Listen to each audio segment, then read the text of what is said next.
చిరుగంటలతో కూడుకున్న వడ్డాణమును పెట్టుకున్న తల్లి. అప్పుడు మీరు దుర్గమ్మనండి, కామాక్షనండి, శారదనండి, లలితా త్రిపుర సుందరనండి, తత్వతః ఒకటే, పరబ్రహ్మస్వరూపిణి ఆ తల్లి. అప్పుడు ఆమె చిరుగంటలు పెట్టుకున్న తల్లి వడ్డాణం అనడానికి కారణం, పురుషులైతే గంటలు లేని వడ్డాణం పెట్టుకుంటారు. పూర్వం చక్రవర్తులు, రాజులు వడ్డాణం పెట్టుకునేవారు.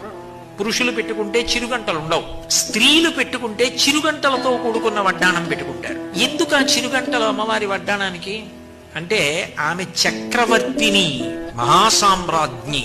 అంతకన్నా గొప్ప కారణం ఏమిటంటే, మహాయోగులైన వారు ఉంటారు, వాళ్ళు అమ్మవారిని ఉపాసన చేస్తున్నప్పుడు మరాళి మందగమన, వారి ఊపిరిలోనే సోహం సోహం అని వారి ఊపిరి తీసి విడిచిపెడుతూ మెల్లగా అమ్మవారిని ఉపాసన చేస్తుంటే ఆ దుర్గమ్మ యొక్క పాద మంజీరముల శబ్దములు ఇక్కడ వింటారు. చిరుగంటలతో